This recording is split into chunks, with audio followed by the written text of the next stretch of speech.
But it's all good now. I mean, obviously. When I learned to teach dance, I was like, ooh, I can give the gift of dance. And then I was like, oh, what do I want to go back to school for?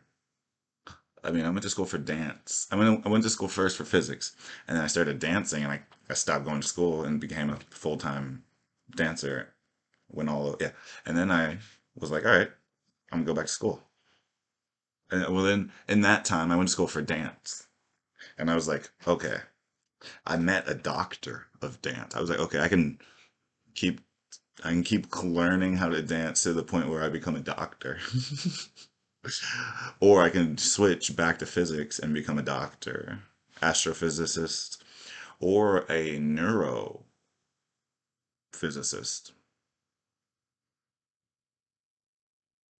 So one of those fields. Probably the neuro. I'm more leaning towards neuro now. My old path was astrophysicist. Now I'm like, oh, neurophysicist is way more up my alley. I did meet a guy who told me about that. And then we talked about how eyes and frequency works, and I was like, that's where I got that word. Yeah, that's the doctor I'm gonna be.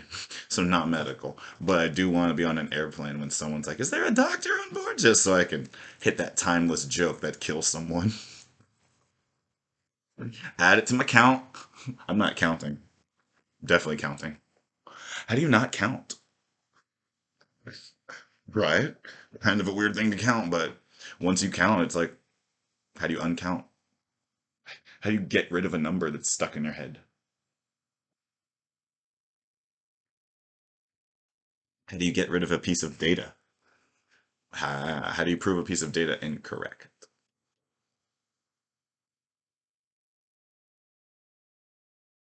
Right? How do you change a piece of datum that you originated? It's something you invented. You put this number in your head because you were keeping count. So that means there's no way to get rid of that piece of data. You take it to the grave and then beyond because your DNA, you understand, like your DNA has energy, and your DNA is an entity essentially. Like it's the code to you. It is. You can give it a name if you want. I call mine Loki. And now, hold on. Ow! That's my evil eye, though. No, I can just put it on the different hand. Got me.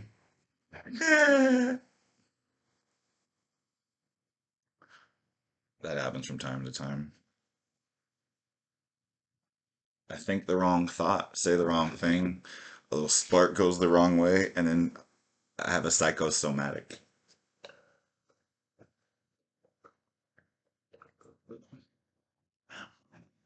That's when the thought affects the body. Other people would call it sickness. That's how you get sick. You think yourself into a bad place and then your body reacts. A lot of people blame it on allergies. So you get allergies, but I get seasonal depression. That's not fair. Right. It's just the way you react to your environment, the energy around you. And then it's how you react to it. It's the thoughts you create in reaction to what happens around you. Like if shit's falling apart and you're staying fine, like you usually make it out and be okay. If you ruminate and you depress, you sit there and like, oh man, victimize. You usually get better before you get, or you need someone's help to get better. Or it takes way longer. Yeah, you usually need someone to help you out of it, or something to help you out of it. Any one of the things. You need to hit rock bottom on your own. People can help you out of it, but if you don't choose to accept their help, then you have to fall until you can't fall anymore. And then electromagnetically you'd fall you can only fall spiritually so far, and then you'd have to repel against life, the opposing force.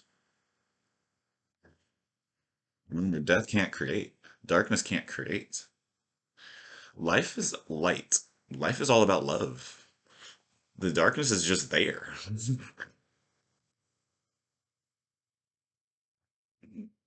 It would be hard. It would be difficult to be like, don't let it affect you. But that's what I'm trying to say. You don't have to let it affect you. Learn how to dance. Learn how to meditate. There are many different ways to meditate. That sitting in the dark room, being quiet, stilling your thoughts, only works for like 2% of people. You're looking at it the wrong way. You're looking at like the highest form of meditation, like the most difficult. Why would you try to do that first? Don't know. You should learn to meditate the simple way, by getting a piece of paper and just putting on some music and letting your hand do stuff. Or go for a walk with no music and look at things. No judgment, just acknowledge that they are things. That, oh, that is a thing. That is also a tree. Oh, that is a duck. Not a beautiful duck, not a bad looking tree, just a tree, a duck. Return to the reality. That's what meditation is for, helping your spirit return back to your body, or vice versa, going the other way. Readying your body to commune with your spirit, or anywhere in between. Depends what your intentions are. So you should always set your intentions before doing anything. I mean, or you just be on autopilot. You should always know. You should always know why you're doing something, but never ask yourself why. No, ask why. Just don't ask why too much. It's a trap. Like, don't ask another person why they did something. You can ask yourself why.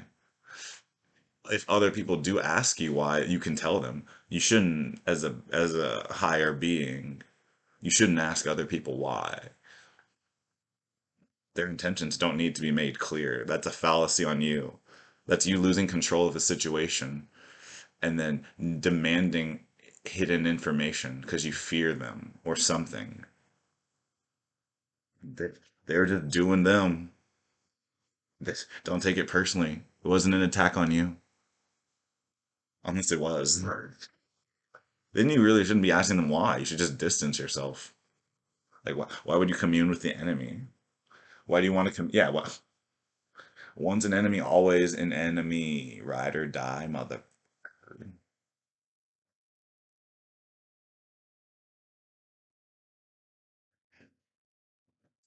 That's why globalization is not going to work for a while, unless. So that's why aliens. That's why alien attacks are coming up and more. And there's like smart cities and this plan, whatever that plan was, the council, like them, like they're gonna globalize whether you want to or not. It's just a matter of time. So we can make a big fuss about it, make it a little bit more fun before we go out, or we can go peacefully, or you can just wait 20 more years. Don't make a decision either way. Wait 20 years, and then we decide after nanobots have achieved immortality.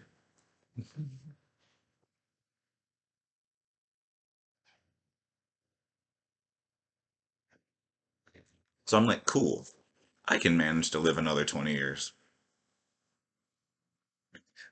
and comfortably. Well, no, see, that's the thing. It wouldn't be comfortable. Well, no, I need to figure a bunch of things out. No, I don't. You've already figured them out. And you can even start on GI. You can build a house before you leave, fool. You don't want the mortgage, right? You need to, you just need to figure out how to make money first. Right. Once I get this income stream going, which